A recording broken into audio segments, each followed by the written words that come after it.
Today I'm going to show you how to edit a photo in Photoshop. So this is a picture of a landscape painting that was taken with no additional lights, just the fluorescent lights that were overhead and a regular digital camera. So you can tell that it looks kind of dingy, kind of dirty. The landscape doesn't look like a straight rectangle, it looks angled, and obviously there's extra stuff around it. So that makes for a really bad image. So first I'm going to show you how to crop out the extra parts we don't want and how to straighten up the angles, and then I'm going to show you how to improve the color. So when we're done, it's going to look like this, which is a big improvement from this. So the first thing I'm going to do, I'm in Photoshop, which a lot of you have never used before. And all I did was I opened this picture, and I'm going to come over here to my left-hand toolbar, and I'm going to find this crop tool that looks like two L's crossing over. When you click on the crop tool, you see these bars appear around the picture. You can click on them and drag until you get just to the corner edge of each side. So you don't want to come in over the picture. You want to stop beside the farthest edge. So you can see I've got extra pieces here. That's okay. We're going to get rid of them in a minute.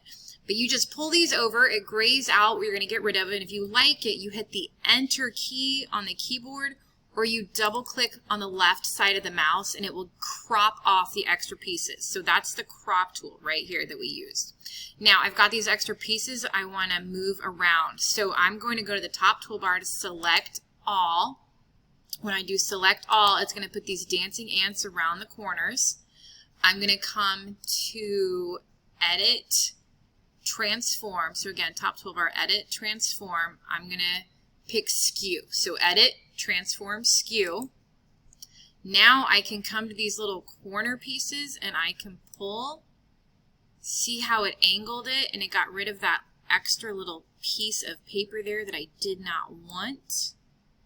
Sometimes when you're doing this, you have to skew each side independently because it'll do too much. Sometimes also it'll take out part of the picture you didn't want to lose. So it's best if you can have the original sitting in front of you when you do this so you can make sure you're not cropping out part of the picture. After you've skewed, if you feel like maybe it curved out and got rid of part of the picture you need, you can right click and you can pick Warp. Then you can click anywhere on the picture and kind of pull down and push back up just to see, did I get rid of anything I didn't mean to? But so far I think I did pretty good.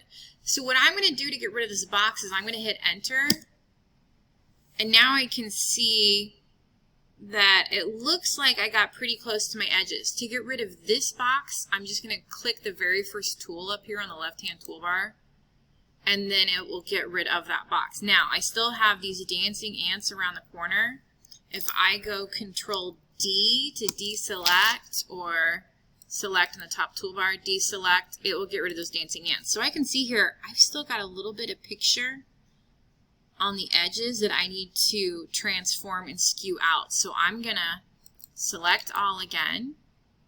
I'm going to Edit, Transform, Skew, and I'm going to just pull out a smidge on the left and on the right. And again, I'm going to hit Enter and then select, deselect to get rid of my dancing ants. So now I have a perfectly cropped image, but it's still really, really dark. So you're going to come up to Image Adjustments. When you hit Image Adjustments, there are a ton of options for fixing, there are a ton of options for fixing your picture. I usually start with exposure or brightness and contrast. Exposure means I had bad fluorescent lights above my image, and now I can just give it a little bit more light or a little less light depending on, like, maybe you got a flash on it and it whited out your picture. So you can kind of move this around. Like now I can start to see that this is green back here. You can mess with the offset and gamma correction controls, and as you move these all independently, you may get closer to the true image. And again, you want the original sitting next to you so you can try to match it as best as possible. I'm going to cancel that. I'm going to show you image adjustments, brightness, contrast. You can move the brightness up. Again, puts more light on it. You can move the contrast over. Now it's starting to look like the original. I've got my green, more of my blues popping up. So this is a nice option. I'm going to go ahead and say okay. Now, if it's still not quite right, like if the original is sitting in front of you and it's got more green over here, or maybe it's not as shadowy back here, you can go back to image adjustments. You can go to hue and saturation. You can go to vibrance. You can go to levels. You have all these different options you can go to try to bring in the colors. Like moving this on hue and saturation over a little bit more to the blues really made that green pop, made it a little bit brighter back here, but I no longer have the student's original image in front of me, so I don't know if that makes it look more accurate or less accurate. But I'm going to go ahead and say okay, because this is just for practice. So now I have a cropped image. I've got the colors the way I want to.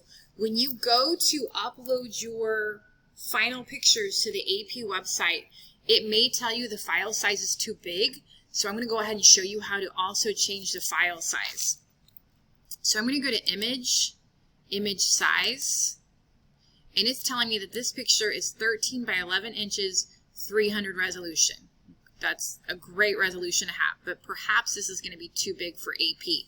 So let's say I have to shrink it. I'm going to select the largest size. So this is 13.9 by 11.3. 13.9 is the largest size. I'm going to switch it to 7. See how it made that switch to match? So now if I say okay, my picture is 5 by 7. Now it looks like it got really tiny, but this is actually 100%. So it didn't really get smaller. I mean, it made it a little bit smaller, but because that resolution is so high, it's still pretty good. Now, if you submitted this to AP and it still said an error message that this was too big, you could come back to image size, image size, and you could change the resolution. You could drop it to like 180, and that's going to shrink the file size and make it a lot smaller so it takes up less memory. Because I don't remember what the exact requirements are for AP. I'll look that up later, but I do know that they need the file sizes to be a little bit smaller.